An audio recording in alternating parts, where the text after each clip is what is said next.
नमो भगवते वासुदेवाय. तर आपण श्रीमद भागवत महापुराण पाहत आहोत आणि त्यातील हा आपला 11वा स्कंद. 11व्या स्कंदातील अध्याय 4. 4थ्या अध्यायामध्ये आपण भगवंताच्या अवतारांचे वर्णन पाहणार आहोत. राजा म्हणाला, श्रीहरींनी स्वइच्छेनुसार जे जे अवतार घेऊन आतापर्यंत ज्या ज्या लीला केल्या, करीत आहेत किंवा करतील त्या आपण आम्हाला सांगाव्यात. द्रुमिल म्हणाला, भगवान अनंत असून त्यांचे गुणही अनंत आहेत. त्यांच्या गुणांची गंती करीन असे जो म्हणतो तो मूर्खच म्हटला पाहिजे. एकदा कोणी कोणत्याही रीतीने पृथ्वीवरील धुळीचे कण मोजेल, परंतु सर्व शक्तींचे आश्रय असलेल्या भगवंताच्या गुणांची कितीही काळ लागला तरी गंती करू शकणार नाही. भगवंतांनी स्वतःच निर्मिलेल्या पंचमहाभूतांच्या योगाने विराट शरीराची निर्मिती करून आपल्या अंशाने त्यात प्रवेश केला, तेव्हा त्या आदिदेव नारायणाला पुरुष हे नाव मिळाले. हा त्याचा पहिला अवतार होय. त्यांच्या या विराट शरीरात तिन्ही लोक राहिले आहेत. त्यांच्याच इंद्रियांपासून सर्व देह धारण करणाऱ्यांची ज्ञानेंद्रिय व कर्मेंद्रिय निर्माण झाली आहेत. त्यांच्या स्वरूपापासूनच प्राण्यांमध्ये ज्ञानाचा संचार होतो. त्यांच्या श्वासोच्छ्वासाने सर्व शरीरात बळ येते. तसेच इंद्रियांमध्ये ओज आणि काम करण्याची शक्ती उत्पन्न होते. तसेच सत्व इत्यादी गुणांनी विश्वाची उत्पत्ती, स्थिती आणि प्रलय करतात, म्हणून तेच आदिकर्ता होत. सर्वप्रथम जगाच्या उत्पत्तीसाठी त्यांच्या रजोगुणापासून ब्रह्मदेव निर्माण झाले. नंतर ते आदिपुरुषच आपल्या सत्यांशाने जगाच्या स्थितीसाठी तसेच ब्राह्मण व धर्म यांच्या रक्षणासाठी यज्ञपती विष्णू झाले. तसेच तेच तमोगुणाच्या अंशाने जगाच्या संहारासाठी रुद्र झाले. अशा प्रकारे निरंतर त्यांच्यापासूनच प्रजेची उत्पत्ती, स्थिती आणि संहार होत असतात. दक्ष प्रजापतींची मूर्ती नावाची कन्या धर्माची पत्नी होती. आदिपुरुषाने तिच्यापासून ऋषीश्रेष्ठ शांतचित्त अशा नर आणि नारायण यांच्या रूपाने अवतार धारण केला.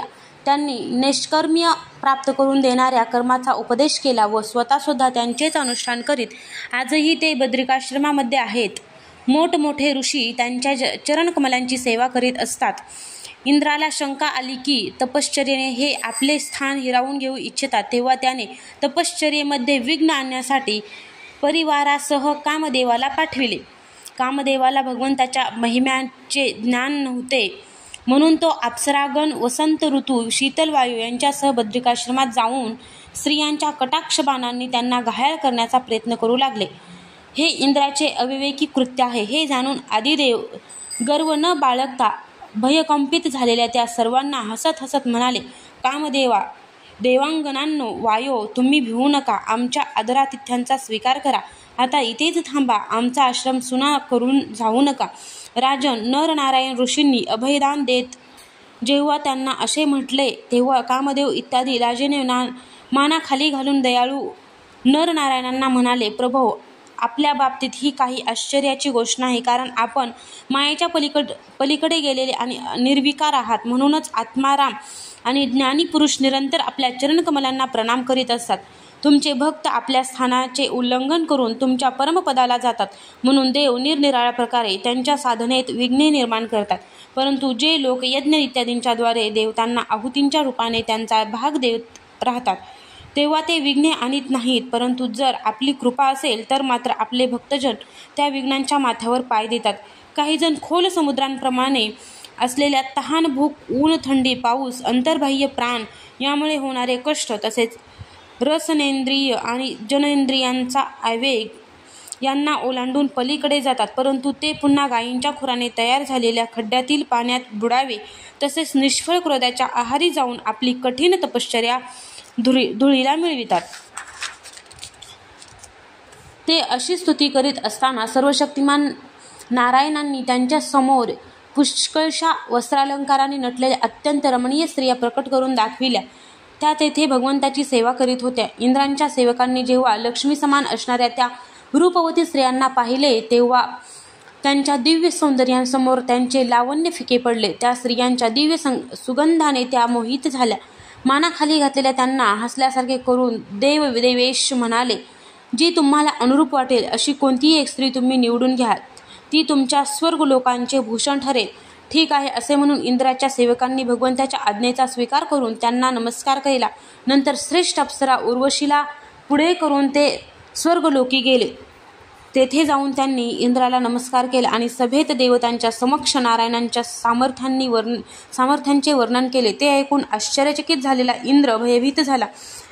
भगवान विष्णूंनी आपल्या स्वरूपापासून न ढळता जगाच्या कल्याणासाठी कला अवतार धारण केले. विदेहराज हंस, दत्तात्रेय, सनकादिक आपले वडील ऋषभ यांच्या रूपाने अवतीर्ण होऊन त्यांनी आत्मसाक्षात्काराच्या साधनांचा उपदेश केला आहे. त्यांनीच हयग्रीव अवतार घेऊन मधुकैटभ नावाच्या असुरांचा संहार करून त्यांनी चोरून नेलेले वेद परत आणले. प्रलयाच्या वेळी मत्स्यावतार घेऊन त्यांनी मनु, पृथ्वी आणि वनस्पतींचे रक्षण केले. तसेच वराह अवतार घेऊन पृथ्वीचा रसातळातून उद्धार करते वेळी हिरण्यकशाचा संहार केला. कुर्मावतार धारण करून अमृतमंथनाच्या वेळी आपल्या पाठीवर मंदराचल ठेवून घेतला. त्याचप्रमाणे त्यांनी शरणागत आर्त भक्त गजेंद्राला मगरीपासून सोडविले. एकदा वालखिल्य ऋषी तपश्चर्या करता करता अत्यंत कृश झाले होते. ते तेव्हा कश्यप ऋषींसाठी समिधा आणीत होते. तेव्हा थकून जणू समुद्रात पडावे तसे गायीच्या खुरांनी केलेल्या खड्ड्यातील पाण्यात पडले. त्यांनी स्तुती केल्यानंतर भगवंतांनी अवतार घेऊन त्यांना वर काढले. वृत्रासुराला मारले तेव्हा इंद्राला ब्रह्महत्येचा दोष लागल्यामुळे तो बिहून लपून बसला. तेव्हा भगवंतांनी त्या हत्येपासून इंद्राचे रक्षण केले. तसेच जेव्हा असुरांनी अनाथ देवांगनांना कैद केले तेव्हा सुद्धा भगवंतांनी त्यांना असुरांच्या बंदिवासातून सोडविले. भगवंतांनी सज्जनांचे रक्षण करण्यासाठी नृसिंह अवतार धारण केला आणि हिरण्यकशिपूला ठार मारले. देवतांच्या रक्षणासाठी देव आणि असुर यांच्या संग्रामामध्ये त्यांनी दैत्यपतींचा वध केला. तसेच वेगवेगळ्या मन्वंतरांमध्ये आपल्या शक्तीने अनेक कलावतार धारण करून त्रिभुवनाचे रक्षण केले. पुढे वामन अवतार धारण करून त्यांनी याचकाचा बहाणा करून ही पृथ्वी दैत्यराज बलीकडून काढून घेतली व अदितीनंदन देवतांना दिली. परमपुरुष अवतार परशुराम अवतार घेऊन त्यांनीच पृथ्वीला 21 वेळा क्षत्रियहीन केले. ते म्हणजे हैहय वंशाचा नाश करण्यासाठी भृगुवंशामध्ये पेटलेला अग्नी होते. त्याच भगवंतांनी रामावतारामध्ये समुद्रावर सेतू बांधून रावणासह लंका उद्ध्वस्त केली. त्यांची कीर्ती सर्व लोकांचे पाप नष्ट करणारी आहे. त्या सीतापतींचा विजय असो. राजन अजन्म असूनही पृथ्वीवरील भार कमी करण्यासाठीच ते भगवान यदुवंशात जन्म घेतील आणि देवताही करू शकणार नाहीत अशी कर्मे करतील. पुढे भगवानच बुद्धांच्या रूपाने